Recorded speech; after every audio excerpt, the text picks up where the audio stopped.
இயற்கையான டேட்ஸ், பாதாம், பிஸ்தா, cash and honey கொண்டு தயாரிக்கப்பட்ட lion date nut bites. AC வாங்கணுமா? நம்ம பூர்விக் அப்ளையன்சஸ் விசிட் பண்ணுங்க. பெஸ்ட் எக்ஸ்சேஞ்ச் ஆஃபர் ECMல ஈஸியா வாங்கலாம் ஏசி. ஐபிசி தமிழர்களுக்கு வணக்கம். இன்றைய மோடி பேசுவதற்கு அட்வொகேட் பிரியதர்ஷினி இருக்கிற விட பேசலாம். வணக்கம். வணக்கம் சார். 2020ஆம் ஆண்டு தூத்துக்குடி மாவட்டம் சாத்தான்குளம்ல தந்தை மகன் அதாவது ஜெயராஜ் ஃபீனிக்ஸ் 2 பேரையும் காவல்துறையால் கொல்லப்பட்ட வழக்கில் நேற்று நீதிமன்றம் சொன்னது என்ன? இதில் உங்கள் பார்வை என்ன மேம்? எஸ், ஏன்னா இந்த ஒரு சம்பவம் நடந்ததுக்கப்புறம் எல்லாருமே சொல்லிட்டு இருந்த ஒரு விஷயம் என்ன அப்படின்னா, யூஸ்வலாக எல்லா கேஸ்லையும் வரக்கூடிய ஒரு கேள்வி இங்கேயும் மக்களால் கேட்கப்பட்டது. ஏன் இவ்வளோ வருஷம் ஆகுது, எதனால் இவ்வளோ டிலே ஆகுது, டிலேட் ஜஸ்டிஸ் டினைட் ஜஸ்டிஸ், அந்த மாதிரியான விஷயங்கள் கமெண்ட்ஸ் எல்லாமே என்னால் பார்க்க முடிஞ்சுது. பட் இங்கே 5 வருடம் கிட்டத்தட்ட 6 வருடம் ஆக போகுது இல்லை. ஏன்னா ஜூன் 19, 2020 அப்போ நடந்த சம்பவம் 22 அன்னைக்கு நைட் அரௌண்ட் 9 o'clock ஃபெனிக்ஸ் அவர்கள் இறந்து போகிறாரு. மறுநாள் காலையில் 5:40 போல அவருடைய தந்தை ஜெயராஜ் இறந்து போகிறாங்க. அடுத்தடுத்து இருவரும் இறந்து போகிறாங்க இந்த இடத்துல. அதுக்கப்புறம் இதில் முழுக்க முழுக்க சாட்சியங்களின் அடிப்படையில் தான் நமக்கு இவ்வளோ நாள் எடுத்ததுக்கான ரீசன். இந்த 5 வருட காலம் அப்படிங்கிறது 2427 பேஜஸ் சார்ஜ் ஷீட் கொண்ட ஒரு விஷயம் சிபிஐயால் இங்கே சப்மிட் பண்ணப்பட்டுச்சு. இதில் மொத்தம் 105 சாட்சியங்கள், ஓகே, அந்த மாதிரியான 50க்கும் மேற்பட்ட டாக்குமெண்ட்ஸு, அதுக்கப்புறம் அந்த லத்தி, ரத்தக்கரை படிந்த அவங்களோட யூனிஃபார்ம்ஸு, அப்புறம் அந்த டேபிள், இந்த மாதிரியான பல விஷயங்கள் உள்ளே எடுத்துக்கொள்ளப்பட்டு அகைன் நம்ம எவிடன்ஸஸ்ன்னு வரும்போது ஒரு எவிடன்ஸ் வச்சு எதுவுமே இங்கே டிசைட் ஆக போகிறது கிடையாது. ஓகே, விட்னஸ் வருவாங்க, எக்ஸ்பர்ட் இருக்குது, சர்க்கம்ஸ்டான்ஷியல் எவிடன்சஸ் இருக்குது, இந்த மாதிரி எல்லாமே வைத்து தான் இந்த காலம். ஏன்னா கிட்டத்தட்ட இந்த 105 சாட்சியங்களையும் விசாரணை பண்ணணும், குறுக்கு விசாரணை பண்ணணும், இவ்வளோ விஷயங்களுக்கும் எடுக்கப்பட்ட நாட்கள் தான் இந்த 6 வருடம். ஓகே, ஸோ அப்படி ஒரு பக்கம் போயிட்டு இருக்கும் போது இன்னொரு பக்கம் பார்த்தோம் அப்படின்னா, ஏன்னா நிறைய பேருக்கு காமனாக ஒரு விஷயம் இருக்குது. என்னென்னா, ஒரு பாதிக்கப்பட்ட மக்களுக்கு அவங்க மேலே தான் உடனடியாக நடவடிக்கை எடுக்கப்படும், சட்டம் பாயும். இதே பணம் படித்தவங்க கிட்டேயும் அதிகாரத்தில் இருக்கவங்க கிட்டேயும் இல்லை அப்படிங்கிற மாதிரி ஒரு மித் இருக்கு. It is a myth actually. Again சொல்ல போனா, ஏன்னா இங்க அகெயின் தப்பு செய்தவர்கள் காவல்துறையினர் தான். அவங்க உள்ள போன நாள்ல இருந்து, அவங்க அரெஸ்ட் செய்யப்பட்ட நாள்ல இருந்து இன்னி வரைக்கும் அவங்களுக்கு பெயில் கொடுக்கப்படல. அது முதல் முக்கிய விஷயம். ஓகே, இதில் இன்னொன்று, அந்த A1 ஆகிய ஸ்ரீதர், அதாவது இந்த சாத்தான்குளம் ஸ்டேஷனோட இன்ஸ்பெக்டர் அவர்கள் இல்லைங்க, நான் அப்ரூவராக மாறிடுறேன், அப்ரூவர் நான் பெட்டிஷன் போடுறேன், எனக்கு கூட இருந்த காவலர்கள் என்னென்ன பண்ணாங்கன்னு நான் சொல்லிடுறேன் அப்படின்னு சொல்லும் போதும் நீதிமன்றம் அதுக்கு கடும் கண்டனமும் எதிர்ப்பும் தெரிவித்து அதையும் டிஸ்மிஸ் பண்ணாங்க. ஸோ தப்பு யார் செய்தாலும் தப்பு தான் அப்படிங்கிற ஒரு விஷயம் இந்த கேஸ் மூலியமாக நம்ம எல்லாருக்கும் சொல்லக்கூடிய ஒரு விஷயமா இருக்குது. ப்ளஸ் இந்த கேஸ் கண்டிப்பாக அடுத்தடுத்து நடக்கக்கூடிய இந்த மாதிரி லாக்அப்பில் வச்சு காவல்துறையினர் யாராவது செய்கிறாங்க அப்படின்னா அதுக்கு ஒரு பெரிய முன்னுதாரணமாக தான் இந்த கேஸ் இருக்கும். ஏன்னா இதில் கொடுக்கப்படக்கூடிய அந்த தண்டனையே கண்டிப்பாக கடுமையாக தான் இருக்கும். ஏன்னா நேத்தி நம்ம கொடுத்த ஜட்ஜ்மெண்ட்ல எஸ், எல்லாரும் குற்றவாளிகள் அப்படிங்கிற ஒரு விஷயம் சொல்லப்பட்டிருக்கு. சில காரணங்கள் ஸ்பெசிஃபை பண்ணி அதை என்னன்னு நம்ம பார்ப்போம். 30ஆம் தேதி இதுக்கான ஜட்ஜ்மெண்ட் அப்படின்னு இங்கே சொல்லப்பட்டிருக்கு. கிட்டத்தட்ட ஐபிசி கீழே 8 செக்ஷன்ஸ் கீழே இந்த கேஸ் ரெஜிஸ்டர் பண்ணப்பட்டிருக்கு. அதாவது கொலை வழக்கில் ஆரம்பித்து எவிடன்ஸ் அளிக்கிறதுலேருந்து, கூட்டாக சேர்ந்து செய்யறதுலேருந்து, இந்த மாதிரி 8 செக்ஷன்ஸ் இங்கே பதியப்பட்டிருக்கு. ஓகே மேம், 9 பேரும் இப்போ குற்றவாளிகள் சொன்னாங்களா மேம்? எதன் அடிப்படையில் 9 பேரும் குற்றவாளிகள் சொன்னாங்க மேம்? எஸ், இதில் மெயின் முக்கியமான சாட்சி யாருன்னு பார்த்தோம் அப்படின்னா, முதல்ல இது ஹைகோர்ட் ஜூன் 24, 2020 சூமோட்டோவா தாமாக முன் இந்த கேஸ் விசாரிக்க ஆரம்பிச்சு அப்போது இருந்து அரசும் சிபிஐக்கு ஓகே சொன்னாங்க. ப்ளஸ் கோர்ட்டும் சிபிஐக்கு உத்தரவிட்ட காரணத்தினால உடனடியாக என்ன பண்ணாங்க அப்படின்னா, இம்மீடியட்டாக அங்கே எந்தவித தடயங்களும் அளிக்கப்பட்டு விடக்கூடாது அப்படிங்கிறதுக்காகவே என்ன பண்ணாங்கன்னா, இம்மீடியட்டாக சிபிசிஐடி வசம் இந்த கேஸ் கொடுக்கப்பட்டது முதற்கட்டமாக. அதுக்கப்புறம் பார்த்தோம் அப்படின்னா, தட் இஸ் ஜூன் 30 அன்னைக்கு, ஜூலை 1 சிபிசிஐடி என்கொயரி பண்ணுறாங்க. ஜூலை 10 சிபிஐ உள்ள வராங்க. உள்ளே அவங்க என்கொயரி பண்ணி 3 மாதத்தில் சார்ஜ் ஷீட் ஃபைல் பண்ணாங்க. செப்டம்பர் 25, 2020 3 மாதத்தில் சார்ஜ் ஷீட் ஃபைல் பண்ணாங்க. அந்த சார்ஜ் ஷீட்டில் சொல்லப்பட்ட விஷயங்கள் நேற்று திரும்ப கூடுதல் நீதிமன்ற நீதிபதி ஜஸ்டிஸ் முத்துக்குமரன் அவர்களும் இதை உறுதிப்படுத்தியிருக்காரு. என்ன சொல்லியிருக்காரு அப்படின்னா, லைக் இது போஸ்ட்மார்ட்டம் ரிப்போர்ட்லேருந்து தெரிய வருது, தட் இஸ் கை கால்களை கட்டப்பட்டு அந்த பெஞ்ச் மேலெல்லாம் படுக்க வச்சு அடிச்சிருக்காங்க.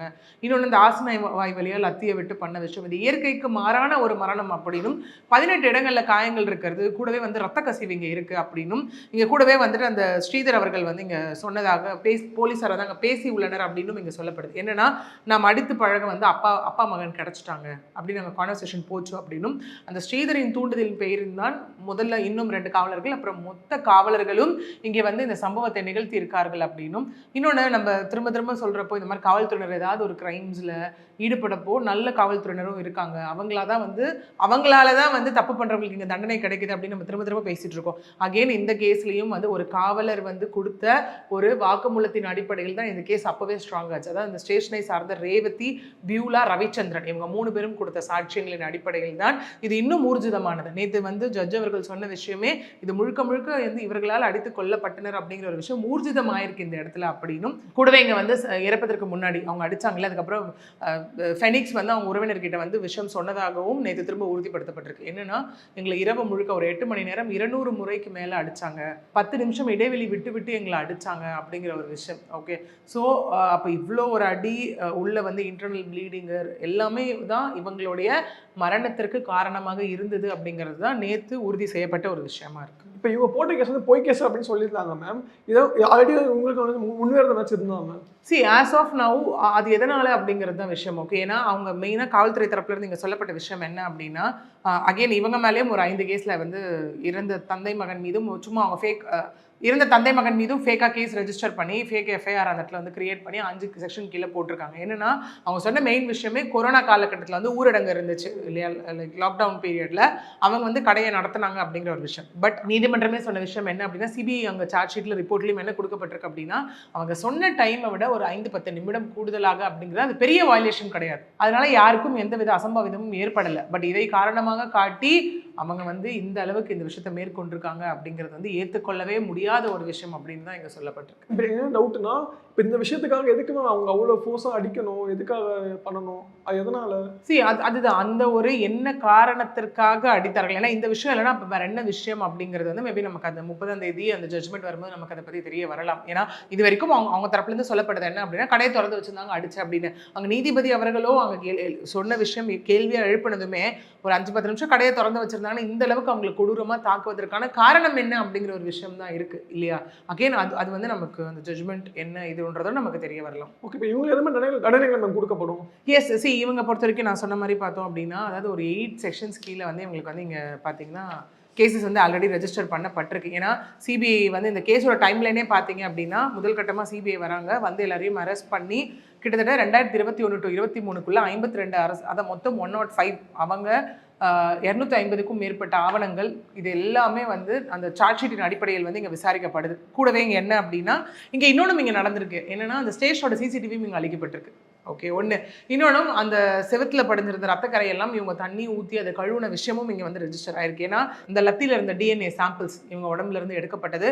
கூடவே இங்கே வந்து அந்த எரேஸ்டான சிசிடிவி ஃபுட்டேஜ், அப்புறம் அந்த ஜெயராஜ் ஃபைனிங்ஸ் அங்கே வந்து கூட்டிகிட்டு போகிறாங்க இல்லையா, அவங்க கடையிலேருந்து நடந்த கான்வர்சேஷன்ஸு, அப்புறம் அந்த காயங்கள், டாக்டர் ரிப்போர்ட், இதெல்லாம் வைத்து தான் இன்னைக்கு வந்து அவங்க மேலே 2 எஃப்ஐஆர் ரெஜிஸ்டர் பண்ணி கேஸ் ரெஜிஸ்டர் பண்ணியிருக்காங்க. அதாவது ஐபிசி பார்த்தீங்க அப்படின்னா செக்ஷன் 302 மர்டர் நம்ம எல்லாருக்கும் தெரியும், life imprisonment to death penalty, அதுக்கான பனிஷ்மெண்ட். அதுக்கப்புறம் வந்து செக்ஷன் 201 அதாவது இருக்கக்கூடிய எவிடன்ஸை வந்து அழிக்கிறதுக்கான விஷயம், இதுக்கு மேக்ஸிமம் 7 years வரைக்கும் இருக்குது. அடுத்தது பார்த்தோன்னா செக்ஷன் 342 ஒருத்தவங்களை வந்து ராங்ஃபுல் கன்ஃபைன்மெண்ட், ஒரு இடத்துல வந்து அடைச்சி வச்சு அவங்களை துன்புறுத்துறது. ஏன்னா காவல்துறையினருக்கு வந்து ஒன்று அரெஸ்ட் பண்ணாங்க அப்படின்னா விசாரிச்சு உடனடியாக நீதிமன்றத்தில் அப்பியர் பண்ணி அப்புறம் அவங்க கஸ்டடி எடுக்கணும். பட் இங்கே வந்து ராங்ஃபுல் கன்ஃபைன்மெண்ட், ஒரு இடத்துல இவங்க வச்சு இரவு முழுக்க அடிச்சது அப்படிங்கிறது தவிர அதுக்கான ஒரு விஷயம். இது வந்து 1 year ஆஃப் இம்ப்ரிசன்மெண்ட். அடுத்தது வந்து செக்ஷன் 182 என்ன அப்படின்னா, ஒரு பப்ளிக் சர்வெண்ட்னால ஒரு பொய்யான வழக்கு போட்டு இல்லை பொய்யான விஷயத்த சொல்லி இன்னொரு பர்சனுக்கு அதனால வந்து தீங்கு ஏற்படுறது, அந்த செக்ஷன் இங்கே போடப்பட்டிருக்கு. இதுக்கு வந்து பார்த்தோம் அப்படின்னா 6 months to ஃபைன். அதுக்கப்புறம் இன்னொன்று 193 தட் இஸ் செக்ஷன் 193, இது வந்து ஃபால்ஸ் எவிடன்ஸ், ஃபால்ஸாக வந்து விஷயத்தை வந்து கிரியேட் பண்ணுறது, இருக்க எவிடன்ஸ் அளிக்கக்கூடிய ஒரு விஷயம்.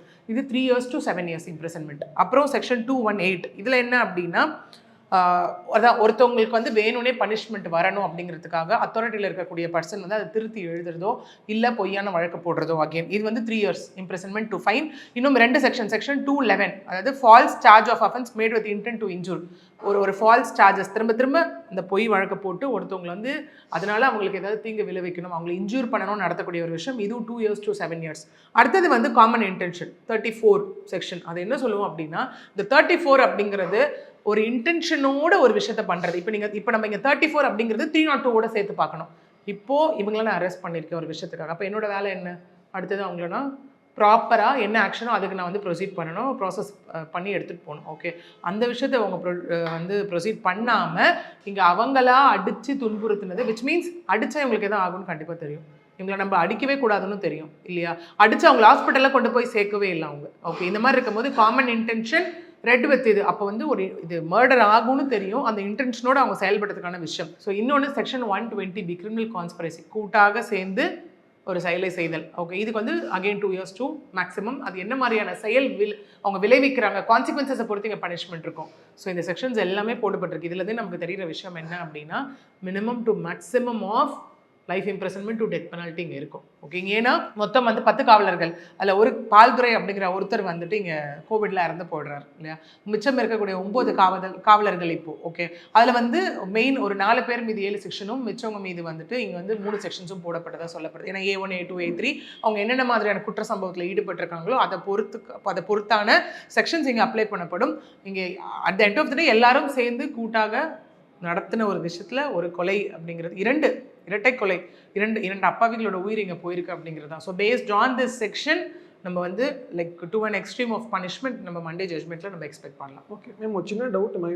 இப்போ இதே எக்ஸாம்பிள் எடுத்துக்கிறேன். இப்போ இவங்க வந்து பார்த்தீங்கன்னா எக்ஸாம்பிளுக்கு வந்து ஒரு 20 years வந்து ஜெயில் கொடுக்குறாங்கன்னு வச்சுக்கோங்களேன். இப்போ ஆல்ரெடி வந்து 5 years வந்து ஜெயில் இருந்துட்டாங்க இல்லையா, அது வந்து மைனஸ் பண்ணுவாங்களா? இப்போ 20 years அப்படிங்கும்போது from the date of judgment அப்படிங்கிற ஒரு விஷயம் இருக்குது. அது டிபெண்ட்ஸ் வித் த கேஸோட சிவியாரிட்டி பொறுத்து ஆல்ரெடி அவங்க ஜெயிலில் இருந்த பீரியட் வந்து சில கேசஸில் கழிக்கப்படும். இப்போ சில கேசஸ் இப்போ நீங்கள் லைஃப் இம்ப்ரெசன்மெண்ட் அப்படின்னா லைக் சிங்கிள் லைஃபா இல்லை லைஃப் டில் டெத்தா இல்லை டபுள் லைஃபா அப்படிங்கிறது எல்லாமே இருக்குல்ல. இங்கே அதுவே வந்து it is a controversy. 7 years 14 years 21 years அப்படிங்கிறது எல்லாமே நமக்கு இருக்குது. அகைன் அது டிபெண்ட்ஸ் வித் ஜட்மெண்ட் தான் அது. ஓகே, டிபெண்ட்ஸ் வித் அவங்க என்ன மாதிரியான செயல்கள் செஞ்சுருக்காங்க, எவ்வளோ கொடூரமான செயல்கள் செஞ்சுருக்காங்கன்றதை பொறுத்து அந்த விஷயம் நமக்கு அந்த 5 years டேட் ஆக போதா இல்லை from the date of judgment count ஆக போதா அப்படிங்கிறது தான் விஷயம். ஓகே, இப்போ இந்த கேஸை பார்த்து ஆகாஷோட மரணமும் வந்து ஒரு ட்விஸ்ட்டை கிளப்பவும் நினைக்கிறீங்களா நீங்கள்? கண்டிப்பாக நான் சொன்னேன், அந்த கேஸ் ஒரு முன் உதாரணமான ஒரு விஷயம் அப்படின்னும் போது கண்டிப்பாக அடுத்து நடக்கக்கூடிய அஜித்குமார் வழக்காக இருக்கட்டும் இல்லை ஆகாஷ் வழக்காக இருக்கட்டும், இந்த விஷயத்தில் கடுமையான தண்டனைகள் ஒரு புறம் நடக்கும். கூடவே வந்து இது மாதிரியாக இனிமேல் ஏதாவது காவல்துறையினர் பண்ணணும்னு நினச்சாங்கன்னா அவங்களுக்கு கண்டிப்பாக இதில் ஏன்னா போன உயிர் திரும்ப வரப்போகிறது இல்லை இல்லையா. பட் அட்லீஸ்ட் அவங்களோட உயிர் அந்த போய் இவ்வளோ வருஷம் அவங்க குடும்பத்தோட போராட்டம், ஏன்னா இங்கே திரும்ப அவங்க குடும்ப தரப்பிலிருந்து ஹைகோர்ட்டில் மனுக்களும் இங்கே போடப்பட்டது மாதிரி ஹைகோர்ட்லேயும் இந்த கேஸை வந்து சீக்கிரம் விரைந்து முடிக்கணும், விசாரிச்சு முடிக்கணும் அப்படின்னு அவங்களும் அந்த பக்கம் போராடி இருக்காங்க. இந்த பக்கம் ஏன்னா அவங்களோட உயிர் போன அப்புறம் இந்த மொத்த வர்த்தக சங்கத்தை சார்ந்தவர் எல்லாரும் போராட்டத்தை களத்தில் இறங்கினாங்க. எப்படி நமக்கு இந்த அஜித்குமார் வழக்குலையோ ஆகாஷ் வழக்குலையோ ஒரு விஷயம் அப்படியே பேட்டர்ன் நடந்ததோ அதே பேட்டர்ன் தான் அங்கேயுமே நடந்திருக்கு.